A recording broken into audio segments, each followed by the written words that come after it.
Back. നമ്മൾ കഴിഞ്ഞ 2 ക്ലാസ്സിൽ എടുത്തിരിക്കുന്നത് ജാബ് എങ്ങനെ ചെയ്യാം, ജാബിന്റെ കൂടെ നമുക്ക് ഫുഡ് വർക്ക് വെച്ചിട്ട് എങ്ങനെ ഫോർവേഡ് അല്ലെങ്കിൽ ഡിഫറെന്റ് ഡയറക്ഷനിൽ നമുക്ക് എങ്ങനെ മൂവ് ചെയ്യും. ഇത്രയും കാര്യങ്ങളാണ് നമ്മൾ കഴിഞ്ഞ ക്ലാസ്സിൽ എടുത്തത്. ഇന്ന് നമ്മൾ എടുക്കാൻ പോകുന്നത് ക്രോസ് എങ്ങനെ ചെയ്യാം എന്നുള്ളതാണ്. അപ്പൊ നിങ്ങളുടെ റിവിഷനായിട്ട് ഞാൻ ഒന്നുകൂടെ റിവൈൻഡ് ചെയ്യുമ്പോൾ ജാബ് എങ്ങനെ ചെയ്യാം.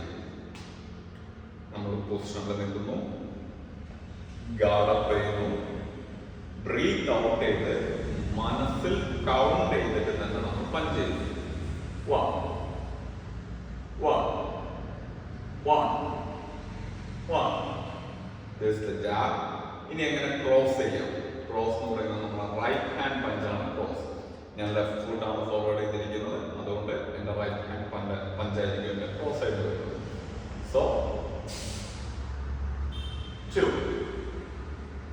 2. ഇതിൽ ഞാൻ എന്റെ ഹിപ്പിനെ റൊട്ടേറ്റ് ചെയ്തിട്ടില്ല.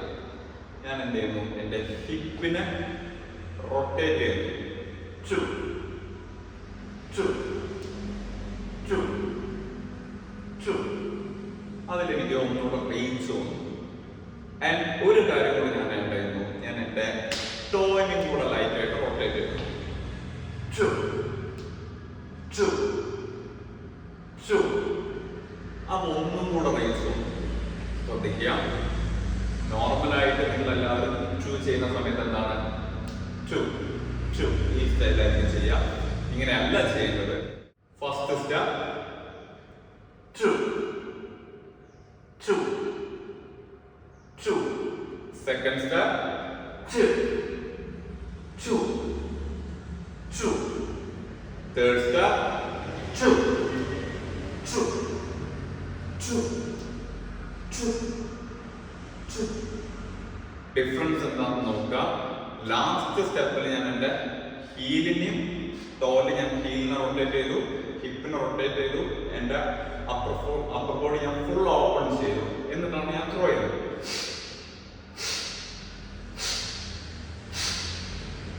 അതാണ് കറക്റ്റ് നിങ്ങൾ ക്രോസ് ചെയ്യേണ്ട ഒരു മെത്തേഡ്. ഇപ്പൊ നമ്മൾ എന്ത് ചെയ്യുന്നു? ജാബിനെയും ക്രോസിനെയും കമ്പൈൻ ചെയ്ത് ചെയ്യുന്നു. എങ്ങനെയാ ചെയ്യാം? ഗാർഡ് അപ്പ് ചെയ്യുന്നു, പൊസിഷനിൽ നിൽക്കുന്നു, ഒരു സ്ലൈഡ്ലി നമ്മുടെ upper body weight forward lean ചെയ്ത് നിൽക്കുക, പഞ്ച് ചെയ്യുന്നു, തിരിച്ച് അതേപോലെ ഗാർഡ് ഞാൻ എന്റെ ഫേസിലേക്ക് വരുന്നു. അഗൈൻ ഞാൻ 2 ചെയ്യുന്നു. 2 ചെയ്യുന്ന സമയത്ത് ഹിപ്പ് എന്റെ അപ്പർ ബോഡി ഞാൻ കംപ്ലീറ്റ്ലി ഓപ്പൺ ചെയ്യുന്നു. ആൻഡ് സ്ലൈഡ്ലി ഞാൻ ടോനെ ട്വിസ്റ്റ് ചെയ്തു. This is my 2.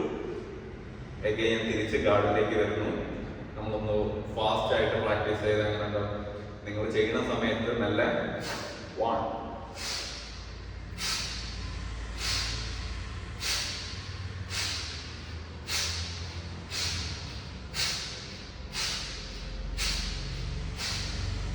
എന്നിങ്ങനെ ചെയ്യണം. ഇപ്പോ നിങ്ങൾക്ക് 1 and 2 നിങ്ങൾ മെല്ലെ ചെയ്ത് നിങ്ങൾക്ക് അർത്ഥം കിട്ടിക്കഴിഞ്ഞാൽ അതിനെ നിങ്ങൾക്ക് ഫാസ്റ്റ് ആക്കാം. പഞ്ച് ചെയ്യുന്ന സമയത്ത് മസിൽ പിടിച്ച് ചെയ്യരുത്, കൈ ഫ്രീ ആക്കി ജസ്റ്റ് ഒരു ടച്ച് ആൻഡ് ബാക്ക് എന്ന സ്റ്റൈലിൽ ചെയ്യുക. നിങ്ങളുടെ ആദ്യത്തെ വീഡിയോയിൽ പറഞ്ഞിട്ടുണ്ട്, ഡിഫറെന്റ് ടൈപ്പിൽ ആൾക്കാർ ഫൈറ്റ് ചെയ്യാറുണ്ട്. ഗാർഡിന് പ്രാധാന്യം കൊടുത്തിട്ട്, ഫുഡ് വർക്കിന് കൂടുതൽ പ്രാധാന്യം കൊടുത്ത്, പഞ്ച് ഹെവി ആക്കി. പക്ഷെ നമ്മൾ പ്രാക്ടീസ് ചെയ്യുന്ന സമയത്ത് ലൈറ്റ് പഞ്ചിൽ പ്രാക്ടീസ് ചെയ്യുക. അപ്പോഴേ നമുക്ക് മാക്സിമം റീച്ചിൽ ഫ്രീ ആക്കി നമ്മുടെ എൻഡ്യൂറൻസ് കൂടുതൽ ടൈം നമുക്ക് ചെയ്യാൻ പറ്റുള്ളൂ. അല്ലാത്ത പക്ഷം നമുക്ക് മസിൽ സ്ട്രെങ്സും കാര്യങ്ങളെല്ലാം ഒരു ഷോൾഡർ പെയിന്, കഴുത്തിന് പെയിന് കാര്യങ്ങളെല്ലാം വരും. അപ്പൊ മാക്സിമം ബോഡിനെ റിലാക്സ് ചെയ്തിട്ട് വേണം ചെയ്യാൻ.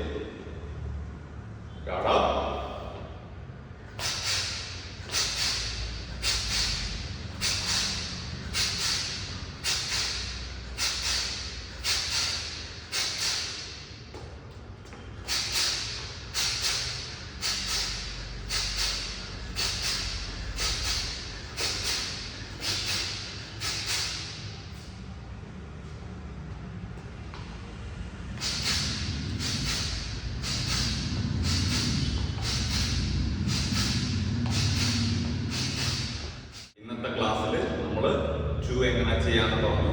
ആ 2 തന്നെ എങ്ങനെ ഫാസ്റ്റ് ആയിട്ട് കമ്പൈൻ ചെയ്ത് ചെയ്യാന്ന് പറഞ്ഞു. എന്റെ കൂടെ ഇത്രയും കാര്യങ്ങളാണ് നമ്മൾ ഇന്നത്തെ ക്ലാസ്സിൽ കവർ ചെയ്തിരിക്കുന്നത്. അടുത്ത ക്ലാസ് ആകുമ്പോഴത്തേക്കും 1 and 2 ഒരുമിച്ച് എല്ലാവരും ചെയ്യാൻ പറ്റുമെന്ന് പ്രതീക്ഷിക്കുന്നു ഞാൻ.